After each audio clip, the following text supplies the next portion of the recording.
এক মাসও হয়নি নতুন সরকার গঠন করেছেন নরেন্দ্র মোদী।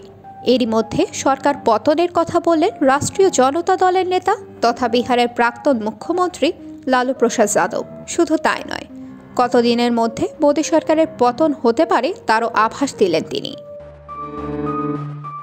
এবারের নির্বাচনে আশানুরূপ ফল হয়নি বিজেপির। নির্বাচনী প্রচারে মোদী থেকে শুরু করে বিজেপি নেতৃত্ব দাবি করেছিলেন এবার একাই তারা ৩৭০-এর বেশি আসন পাবেন, তবে বাস্তবে তা হয়নি। বিজেপিকে থামাতে হয় ২৪০ আসনই। অন্যান্য শরিকদের আসন সংখ্যা মিলিয়ে সরকার গঠনের সংখ্যা পার করতে পেরেছে এনডিএ।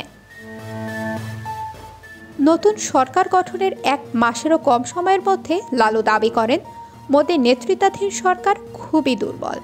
বিহারের রাজধানী পাটনায় রাষ্ট্রীয় জনতা দলের প্রতিষ্ঠা বার্ষিকীর সমাবেশে দলীয় কর্মী সমর্থকদের উদ্দেশ্যে বক্তব্যের সময় লালু বলেন, আমি দলের সমস্ত কর্মীকে প্রস্তুত থাকার জন্য আবেদন করছি, কারণ যে কোনো সময় আবার নির্বাচন হতে পারে।